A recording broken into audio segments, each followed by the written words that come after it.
I'm going to go get Mr. Baker now. Thank you. Themselves in their pockets. It's appropriate. Everybody does it. At a certain point, it sure sounds a lot like a campaign speech. We kept our promises on this and this and this. I'm looking at all these things that you're saying we did. This bill is this much. It's a tiny drop of what we have to do to get prices under control. I'm voting for it because it's a step forward, but a small step. We go on and on about we did this and we did this, but the world's all taken care of. Folks are getting ripped off in pharmaceutical prices and healthcare systems. Take you around to our on this side. Is that right? Mic check 1, mic check 2, test 1, 2, 3, 4, 5. Mic check 1, mic check 2. Yeah. Sorry, thanks. Welcome, sir. We're on this side. Test 1, 2, 3, 4, 5, 6, 7, 8, 9, 10. For my distance. In St. Paul, test 1, 2, 3, 4, 5. Governor speaks at 2 o'clock. I think so. Thanks. And T-minus 10 minutes. 9 minutes and some change before the governor talks. Testing 1, 2, 3, 4, 5, 6, 7, 8, 9, 10. We good in there? We good? All right. You're on a wide shot now, right? Oh, yeah. I think so. Why are they asking? Oh, there's no audio. You're saying there's no audio? There's no audio. Who's that? Checking 1, 2, 3. You're having no audio here? Do we have it to the mult box? Yeah. I'll figure it out. I'm calling my guy. It's never boring here, is it? There's always some little kink. Hey, do you see, show 5 right now at podium? You see the guy at podium? You want to talk? You sure? That's right. You're already on. There's no way to. Okay, all right. They're checking on the audio. Hey, you got right me? Modeling good behavior. Do you hear me? Test 1, 2, 3, 4, 5, 6, 7, 8, 9, 10. You know, why don't you have Hello, one at hello, the hello. side of From time? St. Paul. Test 1, 2, 3, 4, 5, 6, 7, 8, I 9, don't like the 10. nose part. Too. It's bad for. And I'm just waiting for my. Are you hearing antibody something test, on 'cause the, I think there's a good chance. What about on the Really? CCO I've live actually view? talked to my Mayo doctor, and he is. Test 1, 2, 3, Oh, 4, which 5, camera 6, are you 7, 8, 9, 10. seeing? Are you Yeah. seeing? He's a neurologist, but he's also an epidemiologist, and he thinks he's already had it too. Oh, are you seeing the back of the I've talked to more people Yes. that are in that camp Yep. that believe Like they've had early it. February there was. Yes. Yeah, exactly. Yep. Yep. This was late February for me. Okay. Yep. And I talked to. Yeah, my Was it- photographer to me, to my husband. That's, Yep. we all had this horrible stuff in February. Yeah, and my Actually, it wife. started late January. First, my photographer had it, then I. And then your husband. Yep. And then my wife was. Test 1, 2, 3, 4, 5, 6, she 7, was 8, just 9, having a 10. real rough Test go 1, of 2, it. 3, Yep. 4, 5, 6, Anywhere. 7, 8, 9, And I 10. don't know if anything is connected or not, but of course your mind immediately Right, your goes mind to. immediately goes. And the funny thing I always remember is that both Scott, my photographer, and my husband lost their sense of taste. And at the time, they were like, Josh, we're not hearing "I can't any, taste anything. the This is so awful. pool's I've not never hearing any had audio Never from had your that system. before." And Test they 1, said 2, 3, that, 4, and 5, that 6, as 7, soon 8, as the 10. campaign reports about All right. loss of taste and smell, Josh I did was an like, awesome "Oh my job God, of troubleshooting. They were all saying Test that." 1, 2, 3, 4, 5, 6, Yes. 7, 8. Symptom. Are they? It- You are it's hearing? so unusual. You wouldn't have that with a. Yep, phone. they're hearing you. Yeah. Excuse me, hold on. Are you hearing music? Oh, no, they're just hearing me. Good. Good to see you. Yeah. I'm just talking to Jim, I'm talking to Josh. You should be hearing music. They should be hearing. Well, they're saying they're hearing me. They're just hearing him. Now you're not hearing me at all. I grabbed the food court. Are you hearing music? Yeah, that was the only one that is. No, working. no music. There is a Minnesota guest, but actually. the Test food 1, 2, court 3, is 4, 5, 6, 7, 8, 9, 10. It was easier to get All right, into. all right, hold on. I'm guessing not a lot of people are on Test it. 1, 2, 3, 4. Probably not many. Yep. Yeah. Now he's hearing music. Are you hearing anything from the feed? Test 1, 2, 3. Esme, they're getting off of you guys. They're getting us. We Yep. are getting it. We Yeah. are getting it, okay. Are we Yep. hearing it? Test 1, 2, 3, 4, 5, 6, 7, 8, 9, 10. Hey, Mike, All are right. you getting anything? Yep. Now I'm hot. You should be seeing and hearing me just Are you fine. hearing anything? Test 1, 2, 3, 4, 5, 6, 7, 8, 9, 10. Test We'll 1, figure 2, it 1, 2. All right. All right. Now you're seeing me and hearing me. Okay. I know the slate looks much better than me. All right. Yeah, I agree. All right. Okay. We good? All right. Yeah, bud.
Hi.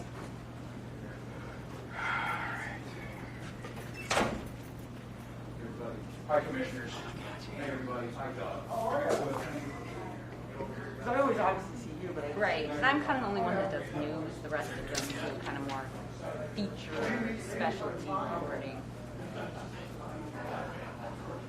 We good? I think so. What can I help you with?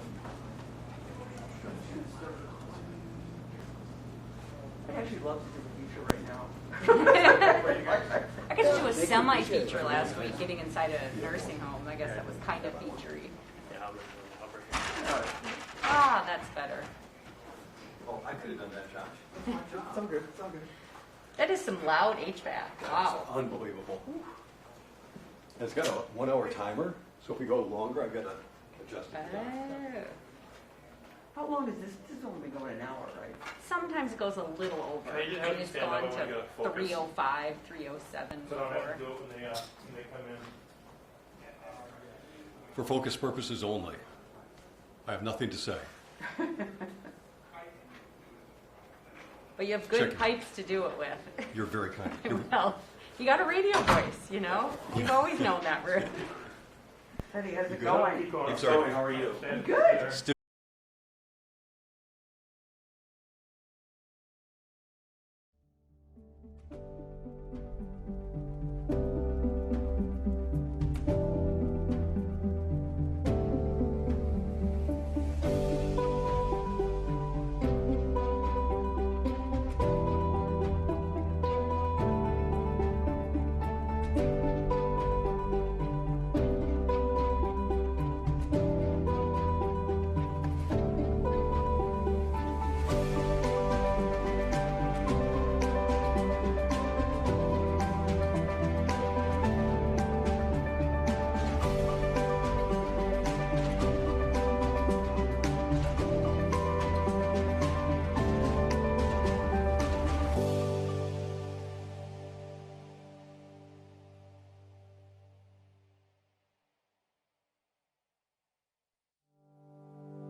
with Scout. Hate the glasses. Did I send you that? Yeah. That's how my day started.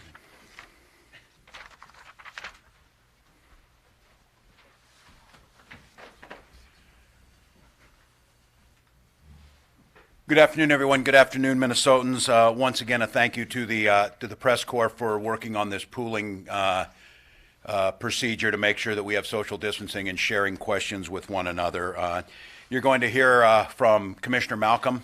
Once again, you're going to see that Minnesota has started potentially now up the climb that we thought would come, because we've had about 5 days of triple digits, and even though the testing at this point is not increased dramatically, those are still starting to show up. And of course, our sympathies to the families. We've lost 9 more of our neighbors. You're also going to hear about our plans to procure the PPE, and you're going to hear from some of our private sector partners in just a bit. I'll be talking about Ecolab CEO and Chair Doug Baker and the work he's doing with Commissioner Alice Roberts-Davis in securing that. And then we will update you on the situation at the Worthington plant, which we'll have Commissioner Leppink from the Department of Labor and Industry and Commissioner Peterson from Agriculture, because there's a lot of intersections there in addition to the Department of Health. So thank you all for that. And once again, Minnesotans, I would just tell you, thank you for doing what was asked of you. We are still maintaining that ability to push the curve out, flatten it a little bit, which was a positive.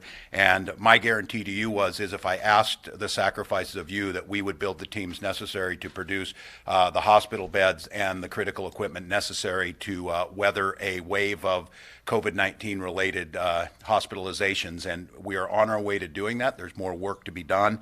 And then also talked about how do we smartly put a Minnesota model together that allows us to do smart epidemiological testing, tracing, and isolation, and put together teams of people who are able to figure out what are those industries that we can bring back in a safe manner, making sure that we don't get in a situation while JBS was open, while Smithfield were open, they still are not immune from having clusters of infections that in the long run, if your workforce can't come to work, it doesn't matter whether you're open or closed by state stay-at-home orders, the facts remain the same. I spent the morning talking to many of our state's business leaders with Charlie Weaver and the Minnesota Business Partnership, and then spoke directly to one of our state's largest retailers about what it's going to take. And what I'm really encouraged about is the thinking and the innovation that's going in. I think most of these retailers and businesses understand they're going to have to change the way business is done for about the next 18 months. They're going to have to do that regardless of what a stay-at-home order looks like, because people are naturally understanding we're going to have to social distance, and their shopping and their retail buying experience is going to change dramatically. As I keep saying, very few people are going to go in and try on clothes right now, whether a retail store is open or not. And they're trying to figure out, and we're seeing some of the folks who are thinking this through, what will that experience look like for a customer's perspective as they walk through the door? They're talking to people about what it's going to take to get them back in. And I think that's incredibly helpful. And I think as we write these plans and the protocols for reopening Minnesota, that type of thinking is what has to be a part of it. And I think it brings me to my point about this team that's out acquiring personal protective equipment that are in part of this supply chain stream. That Minnesota's advantages, as I've said often, are a very robust healthcare system, a very robust and well-documented public health sector that is renowned for the work they do, a business ethic of philanthropy and community responsibility that helps creating public-private partnerships easier. And when we've started back in March, and I put together the team around aggressively going after personal protective equipment, we looked inside state government, and we brought Commissioner Roberts-Davis over from administration, and then we looked at companies across Minnesota, both big and small, who had expertise with this. One of the first folks we called Doug Baker, who's over at Ecolab, a company that has a little bit of knowledge in what it takes to keep things clean and to keep food processing and things neat and businesses running in a time when you need to decontaminate in a very fast manner, but also someone who runs supply chains globally with international companies and understands that now, because of the situation we were in, Minnesota was competing against surrounding states. We were competing against other nations to try and acquire that. And so you're going to hear from Doug and Alice here in just a little bit, and the team that they put put together. But I think the stories, and Ecolab is one of them. There are many others, and I want to call out a few of them. Of course, C.H. Robinson, Toro, Patterson, 3M, and Mayo. And there's numerous others. But one of the things is a lot of what these folks did is pro bono wise, as they were shutting down their operations, they were asking how they could help the state. And what they did was they gave us some folks over to help us. One of those was Jill Wyant. I want to get her title right. She's Executive Vice President and President of Global Regions. Jill is an expert over at Ecolab in procurement and supply chain management, and she's working with us pro bono as part of the team that's helping Minnesota. So I hope Minnesotans know this is an all-state effort. This is public-private partnerships. This is the best of our private sector. Some of the most successful companies in the world have given their people to come over to help the state do this. So you'll hear a little bit with them on the Critical Care Supply Working Group. They've been at it now for several weeks, and I think like anything in this pandemic, we have days where things go better than others, but all geared towards that idea that there will be critical equipment when needed. There will be an increase in the personal protective equipment so that we can expand out to further protect people throughout society, and that at the same time we're ramping up that the supplies inside the hospitals. So I'm going to have them come up in just a minute, and then we're going to update you on the Worthington situation. I think most of you by now in the media, folks listening today, is that JBS, the company that runs one of the largest Midwest pork producing plants, employs about 2,000 people in Worthington. Obviously, a critical linchpin of the economic and social fabric of Worthington and Nobles County. Over the last about 72 hours, started to experience increasing numbers of COVID-related symptoms. Once we got a team down there and started testing, it was led up by the Department of Health, the Department of Labor and Industry, and Agriculture. And I want to especially thank the folks down in Worthington. I was on the phone with Mayor Cooley last week, and the public health people down in Nobles County doing incredible work on this as we started to see a cluster of a very difficult disease start to spring up, doing everything right. And I think this morning JBS announced a voluntary indefinite shutdown of the facility to reassess what we can do to make that plant safe, what we can do to keep those employees safe. We have undertaken a robust testing operation, and I'm going to leave it, I think Commissioner Peterson and others will talk a little bit about this. The lessons learned in the JBS plant in Worthington are going to be applied to our other facilities, our other packing facilities across the state, because this is both numerous reasons. Obviously, the health of the workers. It's obviously the economic impact on these communities, but we have a responsibility here in Minnesota that we feed a large portion of the world. We are very much disproportionately the breadbasket of the world, and when these things start to shut down, and when you combine Smithfield and JBS, Commissioner Peterson will talk about this, it's a big portion of where our producers are sending their animals to market. So we'll hear a little bit about that. What I'd just like to, and I'll comment on this, some of you saw in last week, we had folks that are rightfully frustrated with the stay-at-home order. They gathered to express their constitutional First Amendment rights of disagreement. As I said then, though, I think there are safer ways to do that. I think in a global pandemic, we're always striking the proper balance between civil liberties and protection of a broader group of people. I mentioned last week that I was just a little confused about what we needed to do different when there was a just on Twitter from the president. So I called, the president called back on Saturday night. We had a very good and long conversation. I got the opportunity, as the president asked, what are we doing in Minnesota? What's the situation look like? I asked how we could align better with what the administration's proposals were put out on Thursday, because I think they align very closely. We talked about some of the challenges around PPE and testing. But the one thing I think many of you have been in this room time and time again, I have been very clear. I am not interested in adjudicating why we don't have these things now. I'm just interested in how we get them. And that's what I expressed to the president again. I think he echoed that and expressed great desire to continue to work with us. He mentioned the great companies in Minnesota that are a part of the whole nationwide effort. And I think it just shows, and I'm convinced of this, that Minnesotans and Americans in general, they don't need to see us fight. And I'm not asking for everybody to agree with everything that's said, and I encourage people to strongly as they can, continue to debate these in a manner that makes sense. I just don't think that there's any percentage in us not being totally aligned.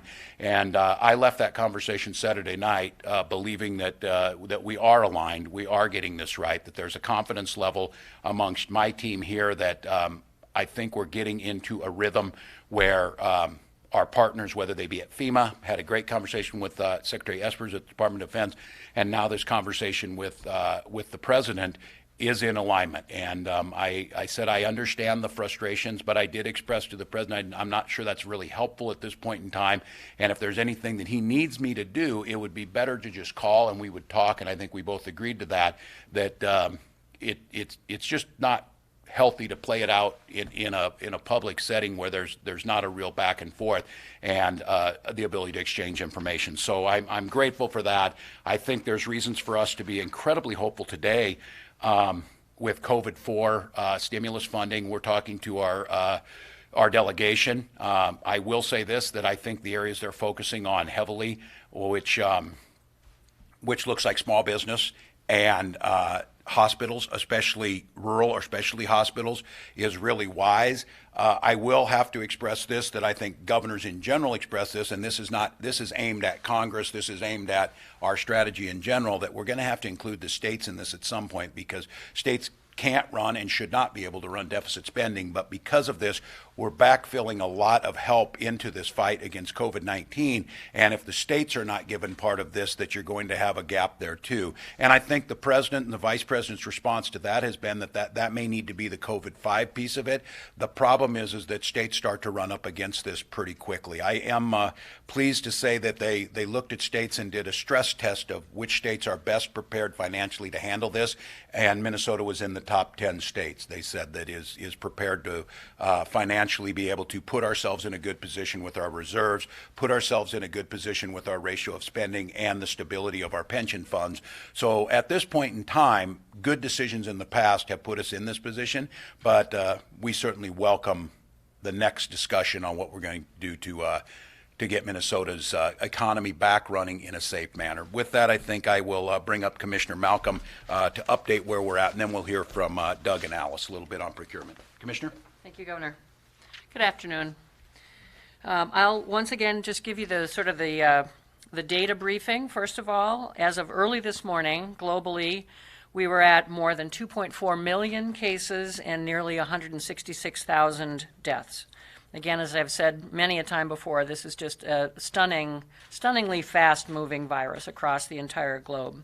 In the United States, early this morning, we were just under 760,000 confirmed cases and just under 41,000 deaths.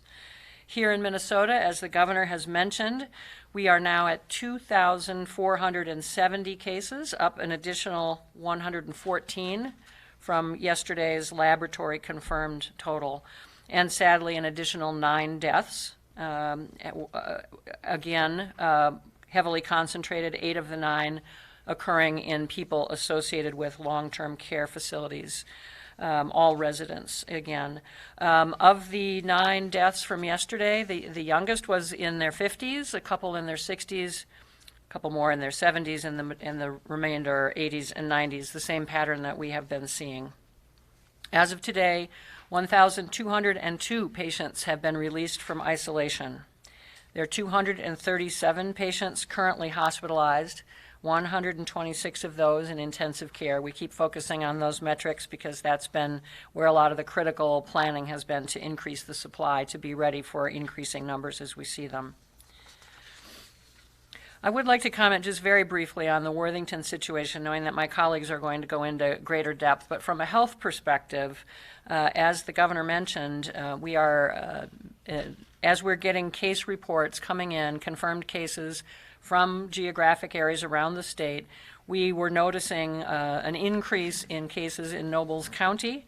And as the disease investigators began their process of interviewing cases and identifying contacts, we fairly quickly spotted a strong link to the JBS plant.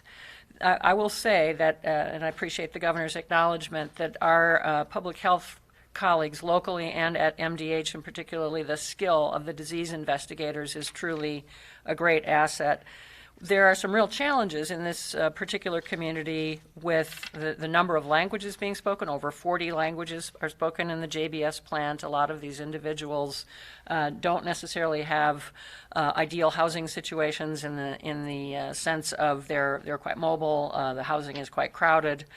And some of them don't have telephones. So it's been a little bit difficult to track down, and so the investigations are taking a little bit longer than they typically do. It's been a point of pride for us that we're able to complete most investigations within 24 hours of getting a laboratory report.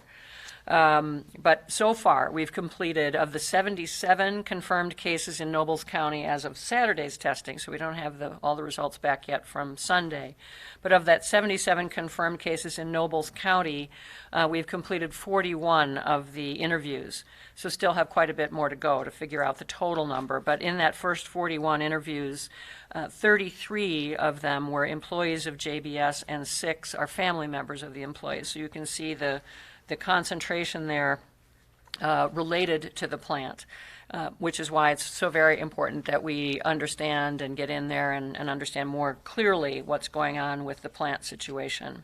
And we know, as we talked about before, the importance of congregate settings, whether we're talking about care facilities, housing facilities, jail facilities, or now we see and have seen around the country the potential for rapid spread in manufacturing facilities, especially ones of close quarters. So we could say more later in the briefing about the disease investigation process if you're interested, but we do appreciate the cooperation of JBS in allowing us to get a closer look at testing for the employees and families of that situation. I want to close with a bit of a good news story in a sense. You know that we've been working really hard to work closely with long-term care facilities who have large numbers or any cases. We consider, as you've heard time and again from Chris Ayersman and me, one case in a long-term care facility triggers a much closer hands-on approach from us because we know the potential with that at-risk population. We had a situation over the weekend with a particular facility in Wayzata there were a cluster of cases among staff, a few among residents as well, but we reached the tipping point where the staff was really unable to continue to care for those residents. So a decision was made Saturday morning, and by Saturday night, all 46 of the residents of that facility were relocated, either to their families on a temporary basis, to other assisted living facilities that were willing to take them. 7 were transferred to nearby hospitals to receive care. The point here was not that these relocations were triggered by resident illness, but by the lack of critical staff. And I just want to take a moment to acknowledge the incredibly hard work and the partnership and the teamwork that went into moving these people quickly and safely. It really took an extraordinary effort of our MDH staff, our colleagues at the State Emergency Operations Center, the Statewide Healthcare Coordinating Center, local emergency management, local healthcare providers, and other assisted living facilities that were willing and ready to be of assistance. So it was really a good news story in the sense of it was able to happen quickly, it was able to happen professionally without a lot of drama. Everyone is getting the care and the support that they need, and I am really grateful to the amount of teamwork that took. I think it just illustrates the importance of the interdisciplinary approach and the ability to move quickly when we need to. And with that, Governor, I'll turn it back to you. Thank you, Jan. I'm going to bring Doug up here in just a second, but I think it's important, again, Minnesotans understand. Every morning I have a team that breaks down all of the lanes. This lane that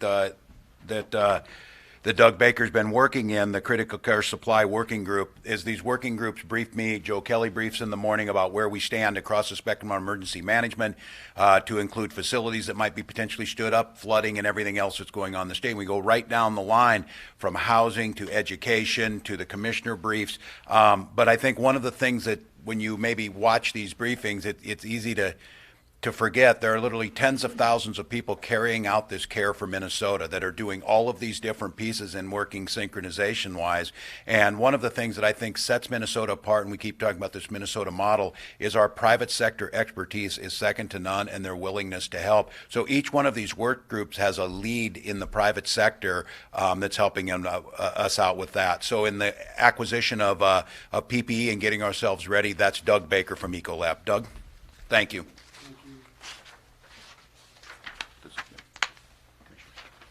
Thank you. Well, thank you, Governor, and thank you, Commissioner. I want to open by saying thank you to everybody here. Your team, this is a tough job. It's a tough time to lead. You've got very difficult decisions to make as you go through. I think it's very clear you're working very hard to understand all the issues. I said recently, if this wasn't hard, it would be because it was misunderstood. And clearly these are difficult decisions, and we all have confidence in the business community. You're working very hard to get this right. Human health is absolutely critical, and obviously there's economic health, and these two meet, and that's not an easy line to cross and to figure out. So we empathize, and we also really appreciate all the hard work that's been going into this. I'll say this is a easy call to answer. And I was delighted we could help. I will be remiss, I'll say this 3 times. If you have a big job, you smother it with talent. I can see that the governor believes in the same ethic. That's how we have Commissioner Alice Roberts-Davis here. And I would also say from our end, we asked Jill Wyant, who is repatriating from Zurich, moving into a growth and innovation job globally for me. And it's hard to grow when everybody's home. So to think that maybe her helping unlock the state, because if you don't have PPE and you don't have this stuff figured out and the reserves right, it's very hard for the governor and team to give a go-ahead ultimately to reopen the state. So this all in a lot of ways works. Jill has done a great job, but it's with the leadership of the commissioner and her team. And last I'll say is this. My big job was making the business community aware of the challenge. They volunteered, and you listed a number of them, and I'm just going to do it again. So I sent a letter out on Friday, and by Monday we had like 10 people volunteering. And what we're doing principally is using their procurement teams. So we all have offices all around the world that can buy things. We have people in China, they can inspect and buy things. This is already built. So to use this team in this instance seems a very wise way for us to help quite efficiently. The state doesn't go out and do this by nature. And so this is an emergency time where we can help in a very unique way. But 3M, Donaldson, C.H. Robinson, Mayo, Patterson, Polaris, Toro, Target, and of course Ecolab's purchasing, all of them really stepped up in the procurement, logistics, warehousing management, whatever way they can. They've really stepped up in a number of ways. So that's all I'd have to say, and we appreciate the opportunity. Thank you. Commissioner? Thanks, Doug. Thank you, Governor. Thank you, Doug. As I've said before, we continue to be competing for supplies with 49 other states and many countries across the world. This has really been a very special relationship with Ecolab.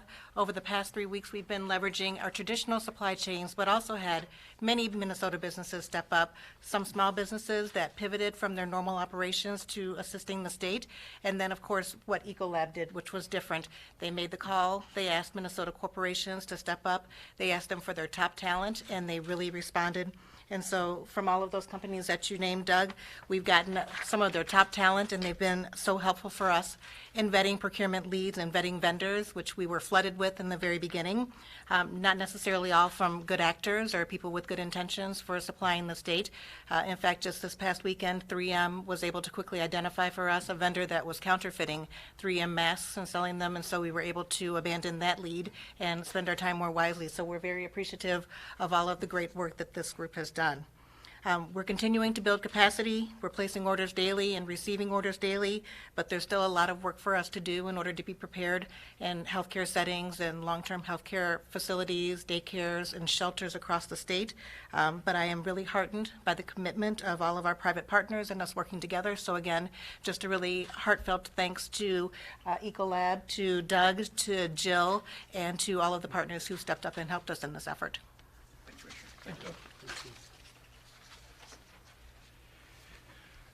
I'm going to bring up two commissioners you haven't seen much here yet, but they've been working nonstop.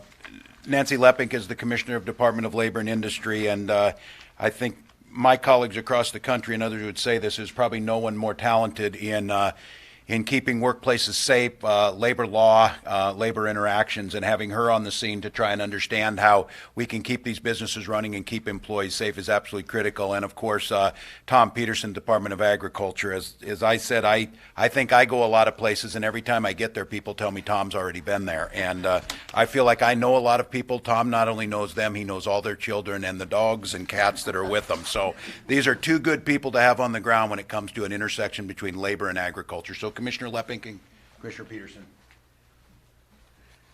So good afternoon, everyone. I've been asked here today to talk a little bit about the work that we're doing in light of the cluster of cases that we have found in the Worthington area and in Nobles County.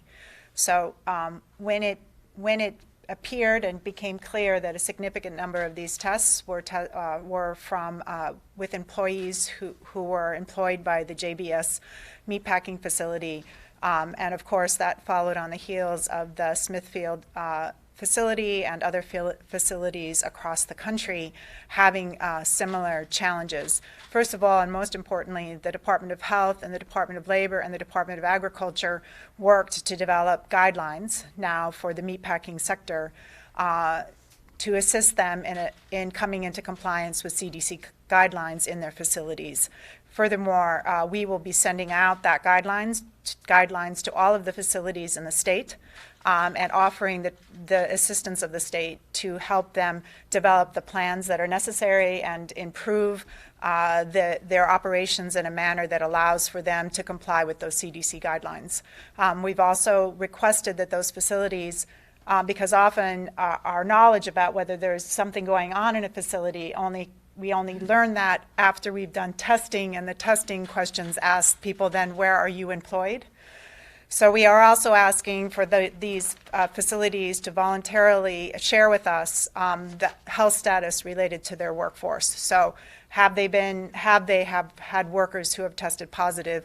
Have they had workers who have been symptomatic and sent home? Have they had workers who have called in reporting symptoms of COVID-19? And this will allow the state then to focus its testing resources more effectively, but also that we can get into those facilities and work with those companies to help them identify and potentially change how they're operating in order to meet the CDC guidelines. So, and we know that there is significant pressure on this sector regarding the demand of the agricultural industry. So our objective is to keep these plants open, but however, to keep them open in a manner that they do so to keep their workers safe. And so that then really means that there has to be a strong collaboration between health and labor and agriculture to truly meet, to see how to thread that needle in this industry. So the department is committed to working with health and agriculture. We have amazing partnership there, but also to do our job, which is to ensure the safety and health of workers and workplaces across the state.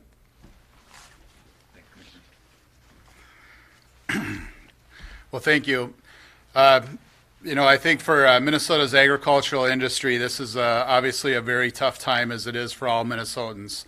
In our, COVID-19, thinking back to our farmers before we even had COVID-19, we'd faced 5 years of bad prices before this ever happened. And so to have this on top of it is very difficult, especially right now for our pork industry. And keep in mind, Minnesota is #2 in pork production in our nation. We're here to do whatever we can to support our farmers and to support the people affected by JBS's plant decision to suspend operations today. And we've been working with our Worthington plant's leadership and the employees to help them find a way to resume those operations as soon as possible. In the meantime, I want to just say that our pork producers, we have enough pigs to meet our demand right now, but with closures of packing plants and processing facilities, it's going to make things very challenging. We also want to make sure that we reemphasize to the public that there's no evidence of food or food packaging being associated with transmission of COVID-19 and pork processing. It means it's safe to consume pork, especially using everyday safe food handling techniques. Farmers are losing money on every animal day. It's not just hogs, lamb, cattle, dairy, eggs. It's across the sector. U.S. pig farmers are estimated to lose $5 billion for the remainder of the year. We also want to say that we're doing everything we can at the Department of Agriculture to assist our producers at this time. We have assigned staff members to help farmers that have lost markets, and so farmers that are looking at that can go on our COVID-19 webpage, and we can connect them with our staff people who will do their best to help them find markets. MDA is in constant touch with the other plants that are operating within the state. We have roughly 20 other large packing companies, and our goal, as Commissioner Lepnick said and the governor said, is to keep those plants running. It's incredibly important. In the meantime, the Department of Agriculture is working with a lot of our smaller plants to build capacity within the state. Those would be what we call our equal to or custom plants. We this last week gave out $345,000 in value-added grants to those plants to increase capacity to handle those animals that we're seeing. We also want to just remind people that this is a very stressful time for our farmers, and that we have resources at the Department of Agriculture that are free for our farmers to use. We have a mental health line, and we also have 10 farm advocates. I spoke with them on the phone this morning, and we know that it's tough for farmers, but we also want farmers to know that there's resources out there to help them. And so this is a tough situation. We'll work together with our other state agencies, our other states, to get through this. We want to make sure that we ensure that Minnesotans have a safe, affordable, and accessible food supply. Thank you. Thank you, Commissioner. Well, thank you, everyone. Doug, I go back to that smother it with talent.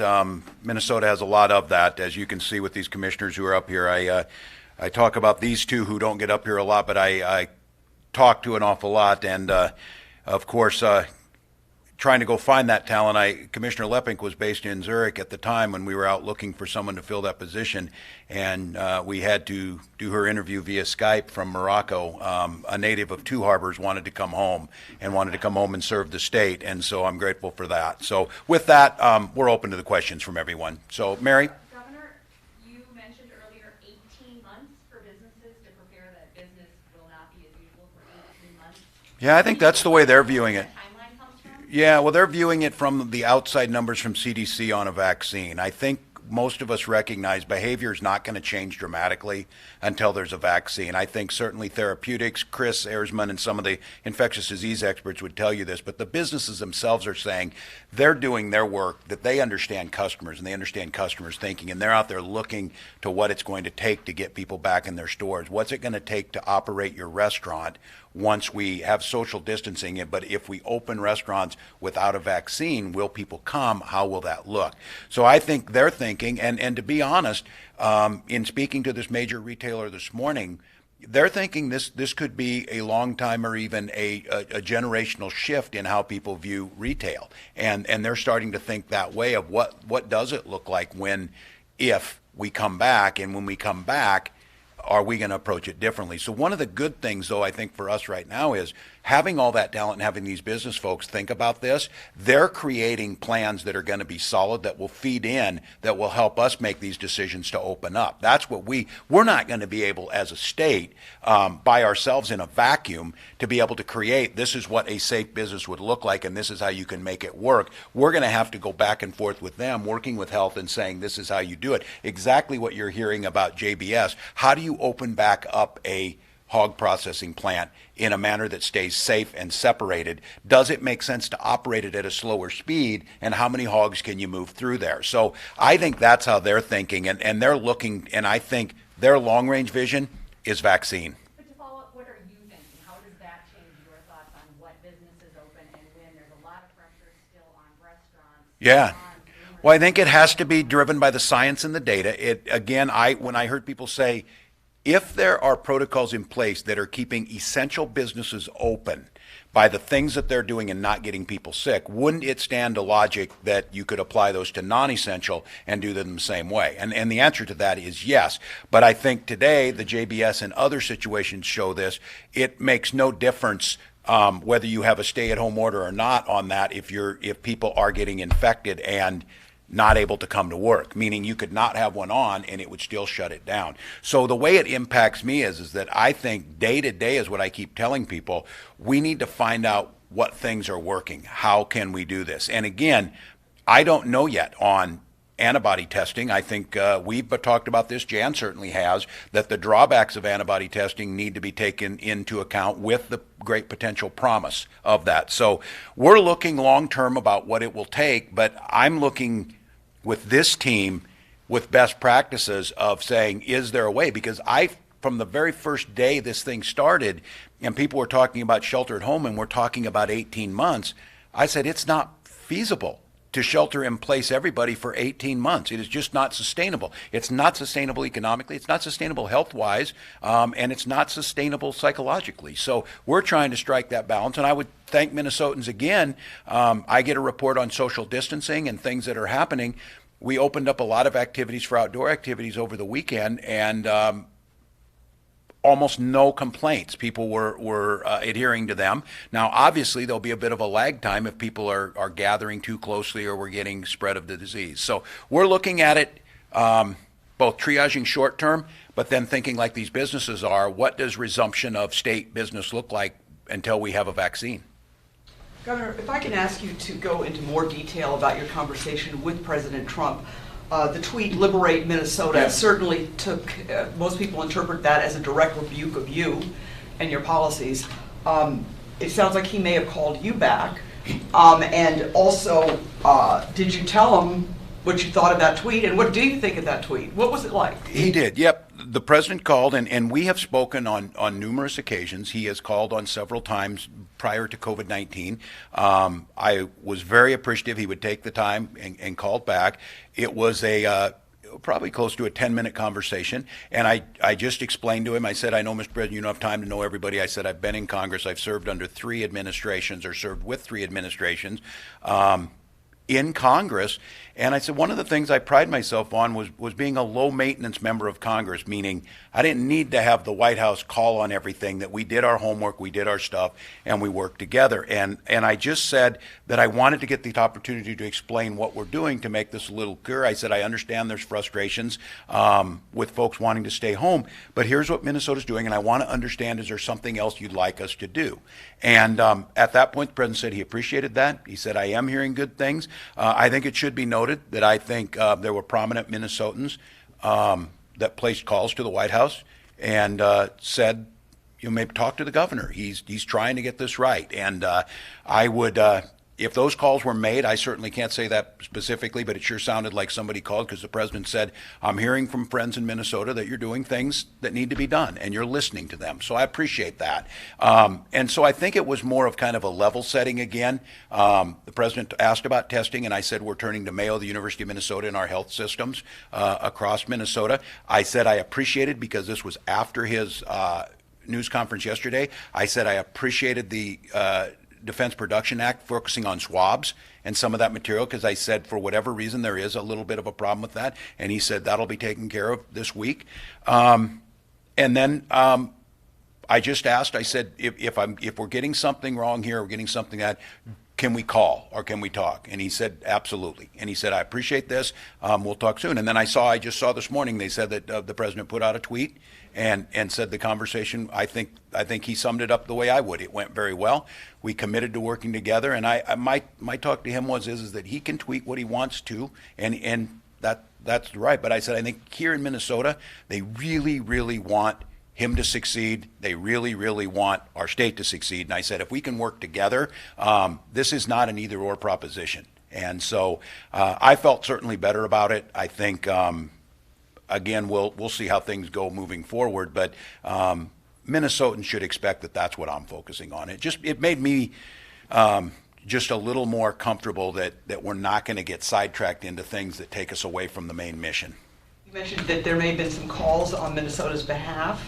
Can you elaborate? You know, if I had to speculate, I think there are probably some prominent business people in Minnesota that placed some calls and said, hey, we are getting this. And when you look at it, we're following the CISA rules. And I think if you look at the 3 states, we've all 3 done it fairly differently. So the idea that there was a connection between how we are approaching this, each governor, and again, like I said, is when the president said it's up to us, I take that very seriously. Many of you said in this room and heard me, I have not criticized or decided who's to blame for why we don't have enough of this stuff. I just said we don't have it. And then if I'm a Minnesotan out there listening, at that point in time, it becomes my responsibility. And all I'm asking for is just some partnership and help. I'll take responsibility to get these tests done and to get this PPE, but I just need a little bit of help. So my guess is that, again, I'm speculating here, but it sure sounded like, because the president did mention that he had heard from people in Minnesota that we are listening, we are doing this, and that I am making that effort to thread the needle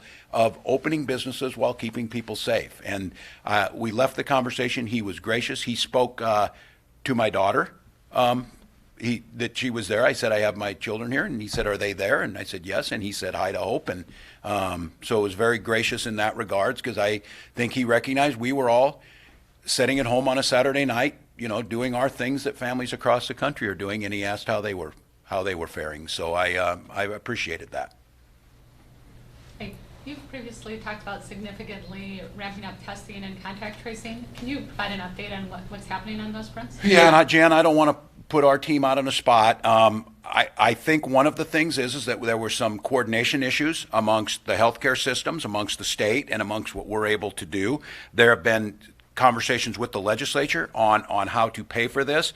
My, I guess, guidance to my team is the preponderance of the evidence looks like to me is that we're going to have to test and retest and stay out this for a while. If we really think that we're going to be able to contain pockets, do this smart work that the epidemiologists have done. I think we shouldn't kid people to think that massive testing makes everything go back to normal, but it does move us to a better place. And I have just made the challenge that everybody who's symptomatic or who may need a test should be able to get one, and that we should have enough capacity in these major employment centers to be able to go in there, drop in, and test everybody if we can. And I guess my anticipation is that this week there will be a significant change in that. But I am not going to gloss over this. We've run into issues. We run into issues with PPE.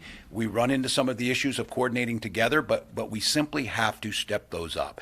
And while last week putting out a specific number, I guess that's more for me to set a milestone. I think if you don't have something out there and measure it, then you're not held accountable for it. I think probably the experts and the health people would rather have me say everybody who's symptomatic and needs a test should be getting them easier. That's probably a fairer way, but I hope that you significantly see on the molecular tests, the front end, the PCR on the front, you see a significant increase in that. And I think most of us know is once that happens, you're also going to see a significant increase in positive cases. But the tracing piece of it is the one where Jan and her team and others are starting to build up this core to be able to get there. And I know I saw Governor Baker, Charlie Baker in Massachusetts is putting some focus on that piece of it, and we are too. And it's my intention to create this Minnesota model. It's one of the things I explained to the president. I said, I think, Mr. President, if you watch what happens in Minnesota this week, this may be the model for opening back up that others want to follow. So give me an opportunity to show this and see. And on that one, he said, well, we're watching and seeing, you're working with great people. Let's see how it goes. Governor, you mentioned outdoor recreation was going well. You didn't know of any complaints. Any thought of outdoor sports resuming, even if school can't go back in? Do you think in terms of state high school league and the collegiate level that it's possible to have any form of collegiate or high school sports go on if the schools are not open? Yeah, this is, and again, I just want to express, and if there's any of those athletes out there, both collegiate, high school, professional, and those, the Olympic athletes, I mean, those those who even have high school athletes in their family know that so much effort and excitement is put into this, and then you're at a point where it's your pinnacle season and you're going to win a state championship, and all that was taken away. So just like many of these things, we're leaning into it hard. I don't want to set up any false expectations. I think anything you play close together where you're touching the same ball or you're in large groups, that's going to be hard. I come back to the idea that I think the things we miss the most are going to be some of the hardest things to get started again, and that's difficult for me. So at this point in time, I'm not super optimistic about it, but I think it's important for me, and when we need to make a call, and probably sometime this week I could forecast to you, we will be making a call around schools and these types of things to give people a heads up. Because we're thinking now long-term on schools, what does long-term distance learning look like? And we have some, as the commissioners and deputy commissioner over at MDE said, we've got some real wow moments in our educational plan, and we've got some real whoa that it's not. And some of these inequities are being exacerbated, and this is now going to be, this will have decades-long impact on our children with this interruption if we don't get this right. So we'll give you more this week, Mary, but I think it's unlikely, and to me, I say this as somebody who's been around and as a high school coach for all those years. This breaks my heart. And I do think this students losing contact with their classmates and losing contact with their teachers and coaches has a real detrimental effect. So for those saying, you know, the social isolation also has a physical and mental health piece, I absolutely agree with you. And that's what we have to figure out. Floor, Senator Abler said a friend of a friend has taken their life because of this, and he said, you know, this is just devastating. Domestic abuse is up, and really thinks you need to start opening the door to more businesses in particular. Well, and I would also say, please have two sides of this coin. I asked for increased mental health funding and was denied that last year. So I just want to be clear. I don't disagree with that. I don't disagree that the mental health crisis was there ahead of time. But again, if opening up the business were safe, we would do it tomorrow. That did no good at Smithfield. It will do no good at JBS, and there are numerous others on this. So I ask for a plan. I continue to ask people this. This is what we're doing. This is what we're asking business. Come up with a plan. Just to say open up, that's not reasonable, because we can't just open up without safeguards in place. And what Minnesota's doing different is setting clear procedural standards and protocols to try and do that. And as I said, talking with one of the nation's biggest retailers this morning, they're doing that exact thing. So I agree with them, and we've got to figure that piece out. This is from Eric Rasmussen at KSTP TV. He asks, will all JBS workers now have access to a test for COVID-19 if they want one? And was it the governor's task force in Worthington that recommended that JBS close its plant? Okay. Jan or anybody, or Nancy, if you want to talk on this. I can't speak to who recommended what to whom about the plant. I know that the governor's staff, including these commissioners and I, were on the phone a couple of times with the plant. And the governor has said, and we've reiterated, it's our goal to help them open the plant safely. I think they committed their cooperation with helping encourage their employees to get tested. So yes, that is our intent, that all employees will be able to get tested. And we also want to do broader testing in the surrounding community. I think, as the governor has said, we see this as an opportunity to kind of develop our playbook for how we will respond to hotspots like this, because that is certainly one of the ways in which we can try to manage this for the long haul, is to get really focused on where we know, and as Chris has said many a time, the concentration of interactions is really what's very key. So we're, with the guidance that we're giving to increasingly specific guidance for different types of sectors for how to tailor their operations, we believe that that's going to be really key. Will we be testing every single worker there? Can they have access? Yes, we've offered that, and the company has agreed that should exist. I will say, we have a testing operation that's been up and running for several days now. Getting people to come can be a challenge. So we're looking for the support also from community leaders in Worthington, from some of these communities, to encourage their people to come and get tested. So that's an important part of the message too, that we want to test people to help them with their health. It's not a punitive thing. And Esme, this is an interesting, if I could, I would just follow up. This is an interesting point on this, of the dynamics about this. People need the paychecks. And people want to come to work, and people know if they can't get tested. This is the thing that, and I would go back to this again. The state of Minnesota did not shut down JBS. JBS's leadership did not shut down JBS. The virus shut down JBS. Someone has to make these decisions once they're coming. We want them to be up and running. The company obviously wants them to be up and running. Their employees want them to be up and running, but it is not possible to do that in this situation. And I think as a state, anything, and that's what I keep articulating, having a clear-cut plan to test, trace, isolate, and then build plans of social distancing and new normal is our surest way to get in. I just don't know how to respond when somebody says open up tomorrow and you say how and just say do it. Nobody's going back to work tomorrow, even if the stay-at-home order's lifted. And that's the part that I just want to get this in. And it's taking time. And I want to be clear, with these companies, heartbreaking decisions. Best Buy, 51,000 furloughs last week. Best Buy's trying to figure out, a part of their business is going back in and servicing warranties for people. And your refrigerator breaks down at a stay-at-home, that's a big deal. Somebody needs to get in there, and they're trying to figure out, what does a checklist look like for the homeowner, for the service technician, and what can pass MDH's responsibility. Those are the types of things where we're working together to say, this is what a home service view would look like. And I don't see how you can get to that unless that provider, the person going into there, has been tested, that person working on the meatpacking line has been tested. I still think, again, this is why you're hearing all the swirl around this. The call with the vice president today was 1 hour about testing only. So I think the good news in this testing kind of spat that boiled up is everybody agree it needs to be done. My goal, and what I told my team's goal, is everybody gets tested. And I think Commissioner Peterson has been on the phone with the other plants, and we need to get there and be ready to do that before we end up where we're at now. Can I follow up? This is for Forum Communications Sure. related to JBS. They want to know if there is a confirmed connection between Smithfield and Sioux Falls and JBS in Worthington. Do we know that yet? There's been speculation of family ties, of some There are family family members ties. working at both places. Do we know that, Chris, or? Yeah. Yeah. Thanks. Thank you. Chris Ersman, Department of Health.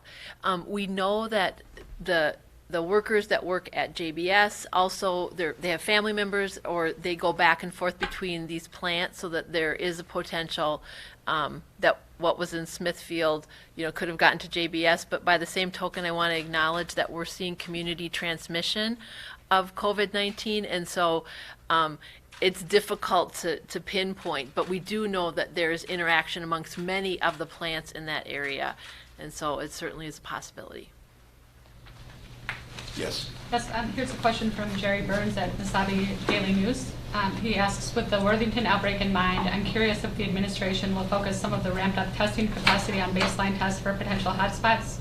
For example, testing the Iron Range communities that are home to open mining operations to determine what's already here. Yeah. Well, thank you, Jerry, for the question. Yes, I think the answer is yes on that. That's the goal. And to get anything back to a sense of moving towards normalcy, as I said again, I think the consensus, and it's not unanimous, but a consensus among the experts is testing is going to be a key component of that. And I've laid out an ambitious goal, and you see this across the country. Governors are starting to talk about this now. I happen to think Minnesota's probably as well positioned, but it's hard, and there are territorial issues, and that's my job to help try and break those down. There are the supply issues. That one, we've got good people working on that, but Jerry's point is exactly right. I mean, we should drop into Mintac and be able to test everybody who's there on the trucks, things that are happening. That gives you some assurances. And then once we have a baseline on that, knowing when people show symptomatic, We're testing them as they come through the door. We're catching fevers on that. They're being pulled over. They're giving a test. We're getting quick results. The Trace team is on the spot. They're highlighting where they were in the morning. Did they fuel up with gas here? Did they pay inside? All that tough work that they do is what has to happen. So the answer is yes, that is the vision. And it needs to come fast. I get that. And I feel the sense of urgency. I have a question here from Theo Keith from Fox 9. Theo asks, the number of tests fell, he has that in caps, last week below the level from the previous 2 weeks.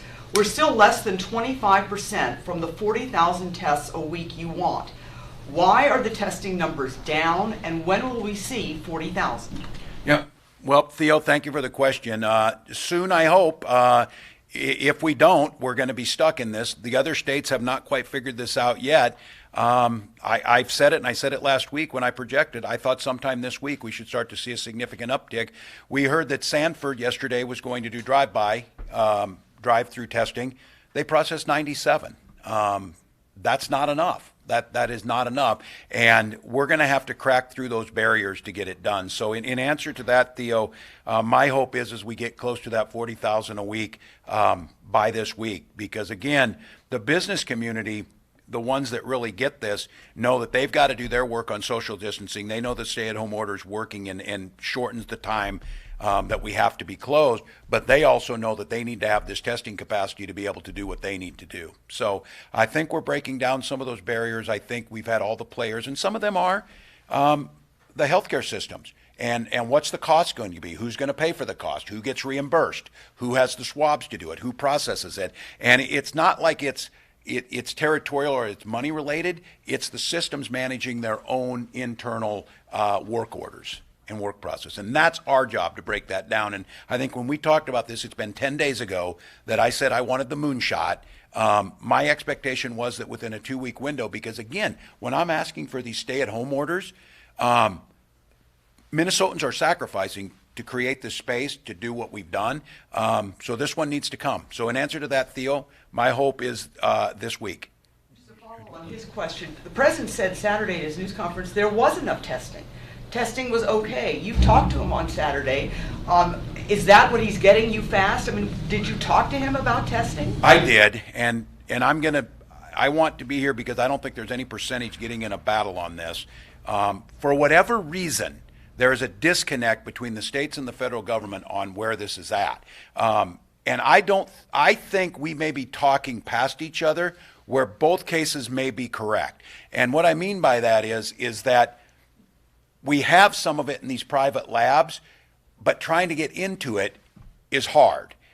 Some of it is fragmented where we have pieces of kits in different places. Now, I think Minnesotans and this team that put together, this is just one team, but the team that is showing where we're at did a great job of inventorying. I think probably for the first time in Minnesota's history, we pretty much know where everything's at in every hospital across the state. That was asking quite a bit of the hospitals to give up that autonomy. So I believe the federal government believes that they put a lot of this out. I think that they had a strategy to use around these labs, these 2 private sector labs, the Thermo Fisher and Roche. But what I think they maybe didn't see is that pulled from a supply chain that cut off our other labs to be able to do it. At this point in time, I think Minnesotans, and I would ask you to ask those providers and things, Minnesotans should just agree we are not testing as much as we should. And at this point in time, if I were them, I would blame both federal and state for not getting that to you. And I think if we get it, which we will, I am more than happy to give credit to the federal government for getting those things out there too. I just want to see the testing. So I think at this point in time, we're probably talking by each other a little bit. I think there's reasons to be optimistic, but no state has figured this out. No state is testing at a level that they need to yet. We need to be one of the first, if not the first, to do it. And that's what I expect to happen. I have a question for Commissioner Peterson from Forum Communications. They want to know what farmers will specifically be asked to do while JBS is shuttered or any other processors or affected businesses. Yeah, and that's a really difficult position. As Smithfield and JBS being closed, that can make up probably over 50% of the pork or pigs markets for them in Minnesota. And like I said, we're working on trying to find other markets or homes for those pigs. And so some plants are able to take some of those pigs. So we're working on that as well as much as we can. Farmers are also trying to slow the growth rate of those pigs as well, and to try to buy some time. We as a state have allowing farmers to hold more pigs on their farm at this time. And unfortunately, some farms may have to depopulate some pigs at a certain time as well.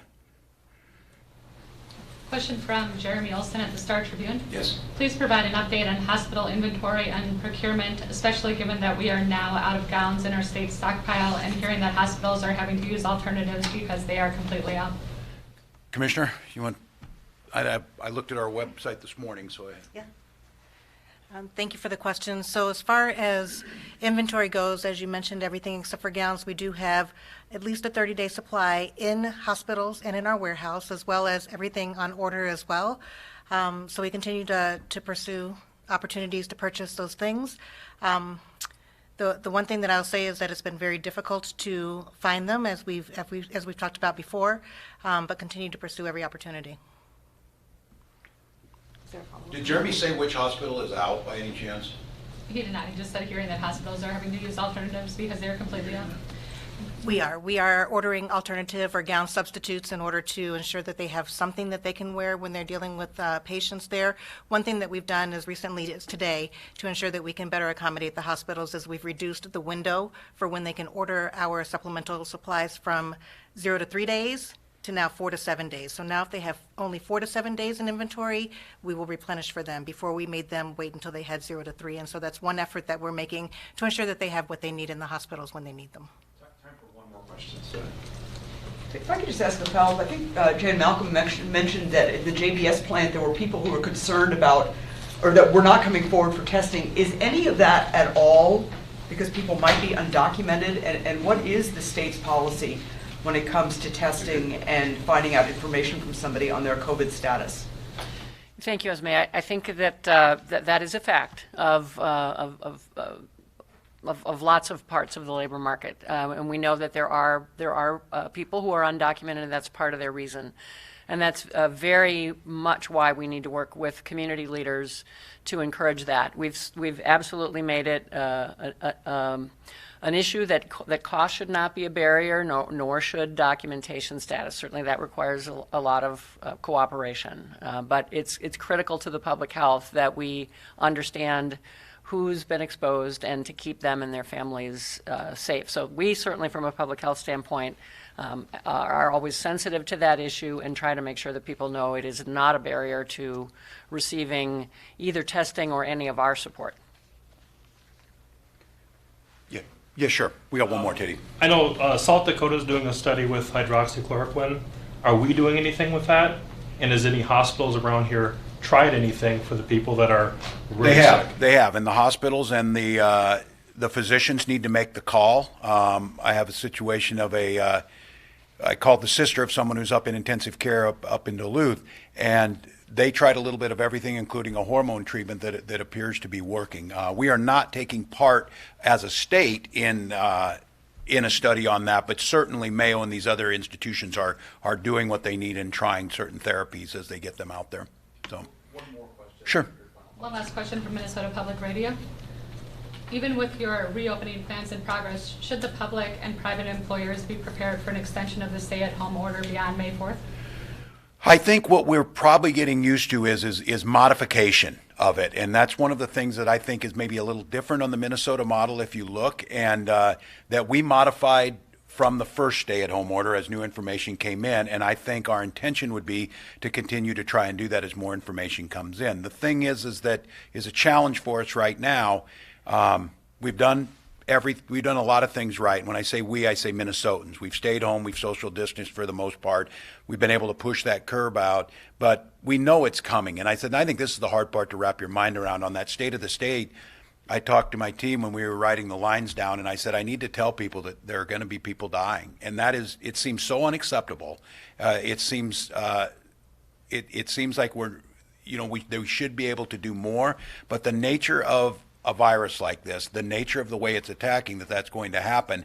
And what I think I'm looking at is, are we seeing an anomaly in 5 days, or are we starting up that curve, and that will impact how it is. So what I would tell Minnesotans is we're always looking at the new data. We're always looking to modify. I am trying to thread a needle, as I think others are, between public safety and smart, science-based reopening with an understanding of both the economic, physical, and mental health tolls that this thing is taking. So I don't want to commit on this, but I think most of us recognize, and Mary asked it earlier with the businesses, I think most of us have come to the realization that at least until we get a vaccine, there are going to be changes and things in place. I just want to do my best to make sure that this is sustainable for Minnesotans, make sure that we're listening to the experts. And again, as I said earlier, I think the Minnesota model of testing, public-private partnerships, collaboration gives us an opportunity to do this a little differently. So I want to thank you for that. I want to thank Minnesotans again for what you're doing. We're going to continue to update Doug, Ecolab, and all the partners out there. Thank you for that. If some of you are noticing I was having trouble looking at my notes, my dog ate my glasses today, so that was my Monday.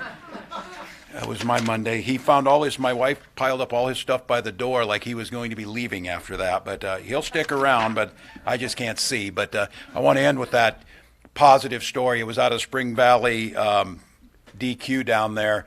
Somebody sent me a picture of it. The owner was masked up, gloves on, and was delivering carry out to folks. And the first person in line, the manager bought their meal for him and said, "Thank you for coming back." That person paid it forward and bought the one behind them. That went on for 141 cars through the line. And every single person paid it forward to another. If that doesn't symbolize Minnesotans' willingness to help a neighbor, maybe a small thing, certainly not frivolous. The idea of a warm summer Saturday, people were getting back out and they went out to get DQ. They did it safely, they did it social distanced, and they paid it forward to their neighbors. So thank you, Minnesotans. We'll be back here tomorrow to update you some more. So thank you. Thanks, commissioners. Really grateful. Doug, thank you.